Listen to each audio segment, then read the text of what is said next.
Hello viewers! Is your car running rough and doesn't pull as sharply as before? Or maybe you're noticing a weird metallic noise from the engine while cruising on the highway? Well, one of the possible and frankly quite likely causes for such behavior is a faulty EGR valve. And it's often forgotten how much this emission control device can affect the engine's operation and performance. So in this video we'll learn how to tell if you have a bad EGR valve and, more importantly, what to do if that's the case. Before diving into symptoms and causes, let's briefly explain what the EGR system is and what it does. Exhaust gas recirculation, or EGR, is an emission control device that, as its name might suggest, returns a portion of exhaust gases back into the engine's intake. From a mechanical point of view, this is a simple contraption with only a few parts. First, there is some piping through which the burnt gases flow from the exhaust towards the intake manifold. Next, there is a PCM-operated valve which controls and regulates this flow. Lastly, some vehicles will also have an EGR cooler which cools down the exhaust gases before they enter the intake manifold. And in some cases, there might be several sensors that monitor parameters like flow and temperature. With all that explained, we come to the obvious question: why on earth would anybody want to do this? The thing is that exhaust gases, when introduced into the combustion process at the right moment, will help reduce emissions. More specifically, this procedure lowers NOx content in exhaust gases by reducing peak temperatures inside cylinders. But the key word here is the right moment, because if this happens when it shouldn't, or it doesn't when it should, you might have all sorts of engine issues. And with all this being controlled by the EGR valve, let's see what symptoms you may expect if it fails. Let's start with, from the driver's point of view, the most noticeable and worrying symptom of them all: engine issues. If the EGR valve is stuck open for any reason, you might be experiencing a variety of problems. Some of the most common include hard starting, rough idle, stalling, and hesitation. And in some cases, you might even have a misfire, especially under hard loads and sharp accelerations.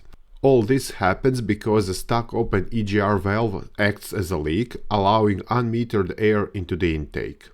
On the other hand, a stuck closed EGR valve doesn't have such an extensive range of symptoms. Still, it may cause an engine knock, which can be very damaging. And the reason for this is the temperature within the cylinders, which, with no exhaust gases to lower it, becomes too high and causes the mixture to pre-ignite. Obviously, with the engine not running at its best, you might expect to see some other symptoms. A malfunctioning EGR valve will likely trigger a check engine light, especially in newer vehicles where this system is closely monitored. This, of course, means a corresponding error code will be stored in the vehicle's memory. You can get it using an OBD2 scanner and then use it to pinpoint the problem. The most common codes caused by a faulty EGR valve range from P0400 to P0409. The next thing is fuel consumption, which could increase if the EGR valve is not working correctly. This is especially true when it's stuck in a closed position, because without a flow of exhaust gases entering the combustion process, the engine will actually need more gasoline. As opposed, a stuck open EGR valve makes the mixture lean, which may lower fuel consumption.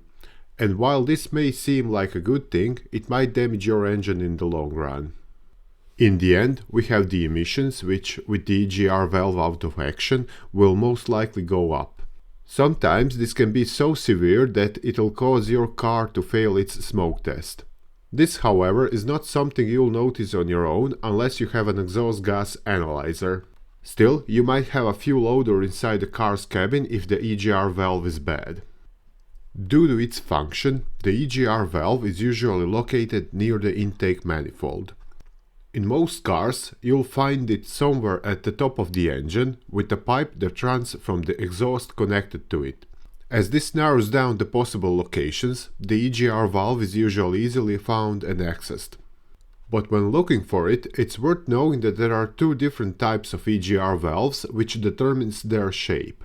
First, there is a vacuum-operated version with a rubber hose at its top.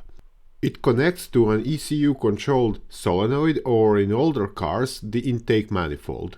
Most newer cars, however, have an electronic EGR valve. These have a small electric stepper motor at the top with wiring connected to it. Lastly, the EGR system in some cars is integrated into the cylinder head and can be accessed easily. With hot exhaust gases flowing through it most of the time, the EGR valve lives in a hostile environment. Besides extreme temperatures, it has to deal with soot and unburned particles, which might cause carbon buildups inside its housing. When that happens, the valve won't be able to open and close properly, which affects its function. And if severe enough, these buildups may completely jam the valve and obstruct its movement. Apart from carbon buildups, electronic EGR valves may suffer from electrical issues. In most cases, this will be caused by the stepper motor, which fails because of excessive strain or wear and tear. Vacuum-operated valves are not bulletproof either, as the diaphragm inside them may become brittle and rupture. If the EGR valve in your car seems as if it's out of order, you should first try to test it. How this is done, though, differs depending on whether it's electronically or vacuum operated. But either way, it will have to be removed from the engine so you can see what's happening inside it during the test procedure. If your car has an electronic EGR valve, leave it plugged in. Then, using a suitable diagnostic tool, activate and deactivate it several times while watching what's happening. A fully functioning EGR valve should open and close freely while you're doing this. It's much the same with a vacuum-operated EGR valve, although a pump will be used here instead of a fancy diagnostic tool. Having confirmed your EGR valve is not working, it's now time to see how to fix the issue. The good news is that you can always try to clean it if it's not working correctly. Many times, removing all those carbon buildups might do the trick and fully restore EGR's function. To do this, you'll first have to remove the EGR valve from the engine. And don't think cleaning will be a super quick job, as some effort will be needed to remove all those stubborn layers of soot and sludge. Besides a lot of carb cleaner, you'll need a wire brush and a small chisel. Work patiently and methodically until all carbon is removed and the valve looks as new. In addition, like any other similar car component, electric EGR valves can suffer from wiring issues. So if that's what your car has, make sure to check the connector and corresponding wires. And with vacuum-operated EGR valves, you should check the hose attached to it for any cracks. If neither of these fixes hasn't solved the problem, you'll likely have to replace the EGR valve. As said, these things can fail beyond repair if they seize completely or the electric motor inside them breaks down. So if that's what you're up against, fitting a new EGR valve is the only option. And given the simplicity, one would expect their prices won't be high, although this is not always the case. While aftermarket replacements can be bought for as little as $50, OEM parts can set you back as much as $600. Lastly, when installing a new EGR valve, you should always use new gaskets and bolts. So viewers, that's all about EGR valves for today. I'm sure that after watching this, you can now see if you have a bad one. And more importantly, I hope this video helped you sort out the problem and that your car is now running fine. If so, give us a big thumbs up and subscribe to our channel. But if none of this hasn't helped, something else is probably causing the issue. To continue troubleshooting, check out other videos we have here or go to our site mechanicbase.com for more detailed repair guides. Bye!